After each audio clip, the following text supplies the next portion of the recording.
Você tem um deste? Sou louca pelo meu. Na verdade, adoro todas as minhas coisas. Já se perguntou de onde vêm todas as coisas que compramos e para onde vão quando nos desfazemos delas? Não conseguia deixar de pensar nisso, por isso quis saber mais sobre o assunto. E os livros diziam que as coisas se deslocam ao longo de um sistema. Da extração para a produção, para a distribuição, para o consumo e para o tratamento de lixo. Isso tudo se chama a economia de materiais. Bem, estudei um pouco mais. Eu passei 10 anos viajando pelo mundo atrás de pistas de onde vêm as nossas coisas e para onde vão. E sabe o que eu descobri? Esta não é toda a história. Falta muita coisa nessa explicação.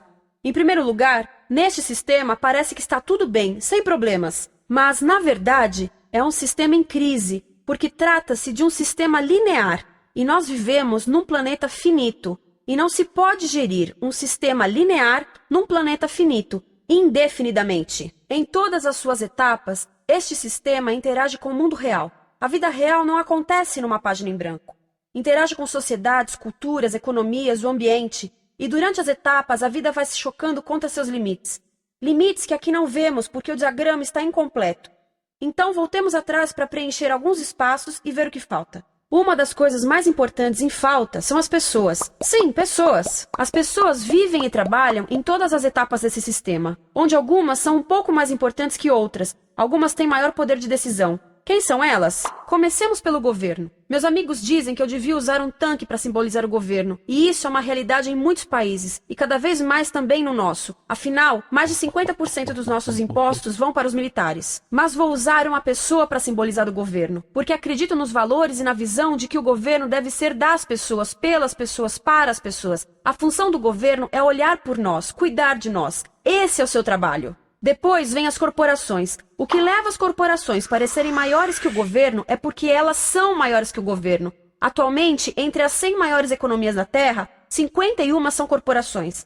À medida que as corporações foram crescendo, em tamanho e poder, assistimos a uma pequena mudança no governo, como se estivessem mais preocupados com o bem-estar deles do que com o nosso. Muito bem, então vejamos o que mais falta nessa imagem. Começaremos pela extração, que é uma palavra pomposa para exploração de recursos naturais, que por sua vez é uma palavra pomposa para destruir o planeta. A verdade é que cortamos as árvores, arrebentamos as montanhas para extrair os metais, consumimos toda a água e exterminamos os animais. Aqui enfrentamos o nosso primeiro limite. Estamos ficando sem recursos naturais. Estamos utilizando demasiados materiais. Sei que isto pode ser difícil de ouvir, mas é a verdade. Por isso temos que lidar com isso. Durante apenas as 3 últimas décadas, foram consumidos 33% dos recursos naturais do planeta. Desapareceram. Cortamos, minamos, perfuramos e destruímos o planeta tão depressa que estamos debilitando a capacidade do planeta para sustentar o nosso modo de vida. Onde eu vivo, nos Estados Unidos, resta-nos menos de 4% da nossa floresta original. 40% dos cursos de água estão impróprios para o consumo. E o nosso problema não é apenas estarmos utilizando demasiados recursos, mas o fato de estarmos utilizando mais do que a nossa parte. Temos 5% da população mundial, mas usamos 30% dos recursos mundiais. Se todos consumissem ao ritmo dos Estados Unidos, precisaríamos de 3 a 5 planetas. E sabem uma coisa? Só temos um. Então, a resposta do meu país a essa limitação é simplesmente ir tomar dos outros. Este é o terceiro mundo, que alguém dirá tratar-se apenas de uma expressão para designar o local para onde foram as nossas matérias-primas. E o que é que acontece? A mesma coisa, destruição do local. 75% das zonas de pesca do planeta estão sendo exploradas ao máximo ou além da sua capacidade. Desapareceram 80% das florestas originais do planeta. Só na Amazônia perdemos 2.000 árvores por minuto. O equivalente a um campo de futebol por minuto. Então, e as pessoas que vivem aqui? Bem, de acordo com esses sujeitos, eles não são donos desses recursos. Mesmo que vivam lá há gerações. Não são donos dos meios de produção, nem compram muitas coisas. Nesse sistema, quem não possui nem compra muitas coisas não tem valor. A seguir, as matérias-primas seguem para a produção, onde utilizamos energia para misturar químicos tóxicos com recursos naturais para produzir produtos contaminados com tóxicos. Há atualmente no comércio mais de 100.000 químicos sintéticos. Apenas um punhado foi testado para avaliar o seu impacto na saúde, e nenhum foi testado em relação aos impactos sinérgicos na saúde, ou seja, a interação com todos os outros químicos aos quais estamos expostos diariamente. Por isso, desconhecemos o impacto total deles na saúde e no ambiente. Mas sabemos uma coisa: os tóxicos entram e saem. Enquanto continuarmos a introduzi-los nos nossos sistemas de produção industrial, continuaremos a inserir esses tóxicos nos produtos que levamos para nossas casas, trabalho e escolas, e claro, para nossos corpos. Como os BFRs, ou retardantes de incêndio à base de brometo, que tornam as coisas mais resistentes ao fogo, mas são super tóxicos. São neurotóxicos, ou seja, tóxicos para o cérebro. O que é que estamos fazendo usando esses químicos? Apesar disso, os usamos em nossos computadores, eletrodomésticos, sofás, colchões e até alguns travesseiros. Sim, pegamos nossos travesseiros, os revestimos com neurotoxinas, levamos para casa e dormimos por 8 horas com eles. Não sei, mas acho que num país com tanto potencial, poderíamos ter uma maneira melhor de evitar que as cabeças peguem fogo à noite. Sabia que essas toxinas vão se acumulando ao longo da cadeia alimentar e se concentram nos nossos corpos? Sabe qual é o alimento do topo da cadeia alimentar com o nível mais elevado de químicos tóxicos? O leite materno. Isto significa que os menores membros das nossas sociedades, os nossos bebês, recebem as maiores doses de químicos tóxicos das suas vidas a partir do leite das suas mães. Não acha que é uma incrível violação? A amamentação deveria ser o mais importante ato humano de nutrição. Deveria ser algo sagrado e seguro. A amamentação continua a ser o melhor e as mães devem amamentar, mas nós deveríamos proteger esse ato. Eles deviam protegê-lo. Eu pensava que zelavam pelos nossos interesses. As pessoas que mais sofrem com esses produtos químicos são os trabalhadores das fábricas. Muitos são mulheres em idade reprodutiva, que trabalham com toxinas que afetam a gestação, carcinogênicos e muito mais. Agora eu pergunto, que tipo de mulher em idade reprodutiva trabalharia no emprego deste, exposta a estas toxinas, a não ser uma mulher sem outra alternativa? Essa é uma das maravilhas desse sistema. A erosão dos ecossistemas e economias locais aqui garante um fluxo constante de pessoas sem alternativas. No mundo, há 200 mil pessoas por dia se deslocando de ambientes que as sustentaram ao longo de gerações para cidades, onde muitas vivem em bairros de lata, à procura de emprego, por mais tóxico que seja. Não só os recursos são desperdiçados ao longo desse sistema, mas também pessoas, comunidades inteiras são desfeitas. Sim, as toxinas entram e saem. Muitas delas saem das fábricas em produtos, e muitas mais saem como subprodutos, ou poluição. E estamos falando de muita poluição. Nos Estados Unidos, as indústrias admitem liberar mais de 1.800.000 quilos de químicos tóxicos por ano. Deve ser muito mais, porque isso é o que eles admitem. Trata-se de outro limite, porque quem quer ver e respirar 1.800.000 quilos de químicos tóxicos por ano? Então o que eles fazem? Mudam as fábricas poluidoras para o estrangeiro, para poluir outros países. Mas, surpresa, grande parte dessa poluição volta para nós trazida pelo vento.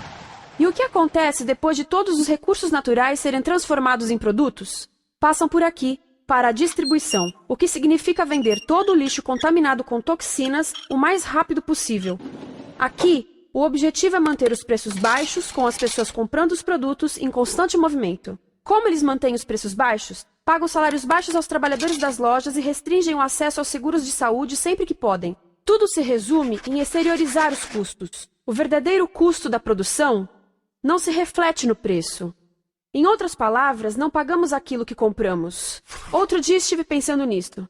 Ia a caminho do trabalho e queria ouvir as notícias. Por isso entrei numa loja para comprar um rádio. Encontrei um pequeno rádio verde engraçado que custava $4,99. Na fila do caixa pensei, como $4,99 podem refletir o custo da produção e transporte desse rádio até ele chegar nas minhas mãos? O metal deve ter sido extraído na África do Sul. O petróleo provavelmente do Iraque. O plástico produzido na China e talvez montado por uma criança de 15 anos numa fábrica do México. $4,99 não paga nem o aluguel do espaço ocupado na prateleira, nem parte do salário do empregado que me atendeu, ou as viagens de navio e caminhão que o rádio fez. Foi assim que eu percebi que eu não paguei o valor do rádio. Então, quem pagou? Estas pessoas pagaram com a perda do espaço dos seus recursos naturais. Estas pagaram com a perda do ar puro, com o aumento de doenças como asma e câncer. As crianças do Congo pagaram com o seu futuro, pois 30% delas abandonam a escola para trabalhar nas minas de coltan, um metal que usamos em aparelhos eletrônicos baratos e descartáveis. Estas pessoas pagaram por não ter direito ao seguro de saúde. Ao longo desse sistema, pessoas contribuíram para que eu comprasse o rádio por $4,99. Mas essas contribuições não são registradas por nenhum contabilista. É isto que eu quero dizer com exteriorizar o verdadeiro custo de produção. E isso nos leva à seta dourada do consumo. O coração do sistema, o motor que impulsiona. É tão importante proteger esta seta que se tornou prioridade daqueles dois sujeitos. É por isso que, após o 11 de setembro, quando nosso país estava em choque, o presidente Bush poderia ter sugerido fazer luto, rezar, ter esperança, mas não, ele disse para fazermos compras. Compras! Nos tornamos uma nação de consumidores. Nossa principal identidade passou a ser de consumidores. Não mães, professores, agricultores, mas consumidores. Nosso valor é medido e demonstrado pelo quanto contribuímos para esta seta. Quanto consumimos. Não é isso que fazemos? Compramos, compramos, compramos. Manter os produtos circulando. E como circulam? Sabe qual a porcentagem dos produtos que circulam através desse sistema que ainda são usados 6 meses depois da venda na América do Norte? 50%? 20%? Não, 1%. 1. Em outras palavras, 99% das coisas que nós cultivamos, processamos, transformamos, 99% das coisas que percorrem o sistema são lixo em menos de 6 meses. Como é que podemos gerir um planeta com esse nível de rendimento? Mas não foi sempre assim. Hoje, o consumidor médio americano consome o dobro que há 50 anos. Pergunte à sua avó. No tempo dela, a boa gestão, a engenhosidade e a poupança eram valorizados. Então, como é que isso aconteceu? Bem, não aconteceu simplesmente. Foi planejado. Pouco depois da Segunda Guerra Mundial, estes sujeitos estudavam a forma de impulsionar a economia. O analista de vendas Victor Lebow articulou a solução que se tornaria a norma de todo o sistema. Ele disse: a nossa enorme economia produtiva exige que façamos do consumo a nossa forma de vida, que tornemos a compra e uso de bens em rituais, que procuremos a nossa satisfação espiritual, a satisfação do nosso ego no consumo. Precisamos que as coisas sejam consumidas, destruídas, substituídas e descartadas a um ritmo cada vez maior. O conselheiro econômico do presidente Eisenhower disse: o principal objetivo da economia americana é produzir mais bens de consumo. Mais bens de consumo? O nosso principal objetivo? Não é providenciar cuidados médicos, ou educação, ou transportes seguros, ou sustentabilidade, ou justiça? Bens de consumo? Como é que eles nos fizeram adotar esse sistema de forma tão entusiástica? Bem, 2 das suas estratégias mais bem-sucedidas são a obsolescência planejada e a obsolescência perceptiva. A obsolescência planejada é uma outra forma de dizer criado para ir para o lixo. Eles fazem as coisas de modo que sejam inúteis tão rápido quanto possível para jogarmos fora e voltarmos a comprar. Isso é óbvio em sacolas ou copos de plástico, mas verifica-se isso em coisas maiores como esfregões, DVDs, máquinas fotográficas, churrasqueiras, quase tudo, até computadores. Já reparou que quando compra um computador, a tecnologia muda tão rápido que em poucos anos se torna quase um impedimento para a comunicação? Fiquei curiosa e abri um desses computadores para ver o que tinha dentro, e descobri que a peça que se muda a cada ano é apenas uma pecinha no canto. Mas não se pode mudar apenas essa peça, porque cada nova versão tem um formato diferente. Tem que jogar tudo fora e comprar um novo. Estive lendo sobre o design industrial da década de 50, quando a obsolescência planejada começou a aparecer. Esses designers eram muito claros sobre o assunto. Chegavam a debater quão rápido conseguiam que um aparelho avariasse, mas de modo que o consumidor mantivesse fé suficiente para ir comprar outro. Foi tão intencional, mas as coisas não avariam suficientemente rápido para manter essa seta funcionando. Por isso existe também a obsolescência perceptiva. A obsolescência perceptiva nos convence a jogar fora coisas que ainda são perfeitamente úteis. Como fazem isso?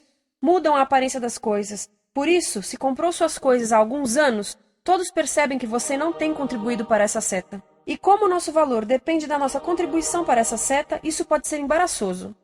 Por exemplo, se eu tiver o mesmo monitor de computador gordo e branco na minha mesa por 5 anos e a minha colega tiver comprado um computador novo, ela vai ter um monitor plano brilhante que combina com o computador, com o celular e até com as canetas. Ela parece estar operando uma nave espacial e eu pareço que tenho uma máquina de lavar na mesa.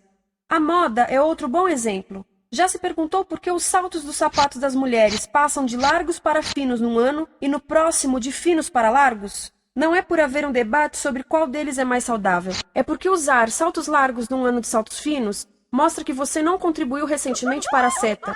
Por isso não vale tanto quanto a pessoa com saltos finos ao seu lado, ou em um anúncio. É para comprarmos sapatos novos. A publicidade e a mídia em geral têm um papel importante nisto. Cada um de nós nos Estados Unidos é bombardeado com mais de 3.000 anúncios por dia. Vemos mais publicidade num ano do que as pessoas há 50 anos viam em toda a vida. Qual é o objetivo de um anúncio se não nos fazerem felizes com o que temos? Por isso, nos dizem 3.000 vezes por dia que nosso cabelo está errado, nossa pele, nossa roupa, nossos móveis, nossos carros, nós estamos errados. Mas tudo se resolve se formos às compras. A mídia também ajuda a esconder tudo isto e isto. Por isso, a única parte da economia que vemos são as compras. A extração, produção e envio para o lixo acontecem fora do nosso campo de visão. Por isso, nos Estados Unidos, temos mais coisas do que tivemos antes, mas pesquisas mostram nossa felicidade declinando. Nossa felicidade teve seu pico na década de 50, a mesma época em que a febre consumista explodiu. Coincidência interessante. Acho que sei o porquê. Temos mais coisas, porém menos tempo para o que realmente nos faz felizes. Amigos, família, tempo livre. Estamos trabalhando mais do que nunca. Analistas dizem que não temos tão pouco tempo livre desde a sociedade feudal. E sabem quais são as duas atividades que mais fazemos no pouco tempo livre que temos? Ver televisão e fazer compras. Nós, americanos, passamos 3 a 4 vezes mais tempo comprando do que os europeus. Assim, nessa situação ridícula, vamos trabalhar talvez em 2 empregos, e quando chegamos em casa exaustos e sentamos no sofá novo para ver televisão, os anúncios dizem que não prestamos, então vamos às compras para nos sentirmos melhor. Depois trabalhamos mais para pagar o que compramos e chegamos em casa mais cansados, vemos mais televisão que nos diz para fazermos compras outra vez, e estamos nesse ciclo de trabalhar, ver, comprar, e podíamos simplesmente parar. Então, no final, o que acontece a todas essas coisas que compramos? Nesse ritmo de consumo, não cabe tudo em casa, apesar do tamanho médio das casas ter duplicado nesse país desde os anos 70. Vai tudo para o lixo, e isso nos leva ao tratamento do lixo. Essa é a parte da economia de materiais que conhecemos melhor, porque nós temos de levar o lixo até a esquina. Cada americano produz 2 quilos de lixo por dia, o dobro do que fazíamos há 30 anos. Todo esse lixo ou é despejado num aterro, que é um grande buraco no chão, ou ainda pior, primeiro é incinerado e depois despejado no aterro. As duas formas poluem o ar, o solo, a água, sem esquecer que alteram o clima. A incineração é realmente ruim. Lembra daqueles tóxicos da fase da produção? Bem, queimar o lixo libera esses tóxicos no ar. Pior ainda, produz supertóxicos novos, como a dioxina. A dioxina é a substância mais tóxica feita pelo homem, e os incineradores são a principal fonte de dioxina. Isso significa que podemos parar a principal fonte da mais tóxica substância conhecida e feita pelo homem, simplesmente parando de queimar o lixo. E podemos parar hoje. Algumas empresas não querem criar aterros e incineradores aqui. Por isso, também exportam os resíduos. Então, e a reciclagem? A reciclagem ajuda? Sim, a reciclagem ajuda. Ela reduz o lixo nessa extremidade e depois reduz a pressão para minerar e colher mais nessa extremidade. Sim, sim, sim, todos devemos reciclar, mas reciclar não é o suficiente. Reciclar nunca será suficiente, por 2 razões. Primeiro, o lixo que vem das nossas casas é apenas a ponta do iceberg. Para cada saco de lixo que deixamos na esquina, 70 sacos de lixo são criados anteriormente, só para fazer o lixo desse saco que deixamos na esquina.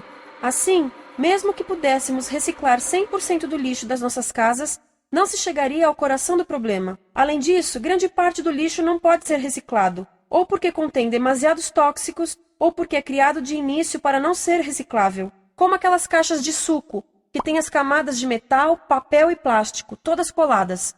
Não dá para separar essas camadas para reciclá-las. Como se vê, é um sistema em crise. Por todo o percurso, estamos batendo em limites, do clima em mudança ao decréscimo da felicidade. Simplesmente não está funcionando. Mas a parte boa de um problema tão generalizado é haver tantos pontos de intervenção. Há pessoas trabalhando aqui salvando florestas, e aqui na produção limpa. Pessoas trabalhando em direitos do trabalho, em comércio justo, em consumo consciente, no bloqueio de aterros e incineradores. E muito importante, em recuperar o nosso governo, para que seja realmente pelas pessoas e para as pessoas. Todo esse trabalho é criticamente importante, mas as coisas vão realmente começar a se mover quando enxergarmos as ligações, quando enxergarmos o panorama geral. Quando as pessoas ao longo do sistema se unirem, poderemos reivindicar e transformar esse sistema linear em algo novo, um sistema que não desperdice recursos ou pessoas, porque aquilo de que precisamos nos livrar é da antiga mentalidade de usar e jogar fora. Há uma nova escola de pensamento nesse assunto, e é baseada em sustentabilidade e equidade, química verde, 0 resíduos, produção em ciclo fechado, energia renovável, economias locais vivas, já está acontecendo. Há quem diga que é irrealista, idealista, que não pode acontecer. Mas eu digo que quem é irrealista são os que querem continuar pelo velho caminho. Isso é que é sonhar. Lembre-se que a velha forma não aconteceu por acaso. Não é como a gravidade que temos que conviver. As pessoas a criaram, e nós também somos pessoas. Por isso, vamos criar algo novo.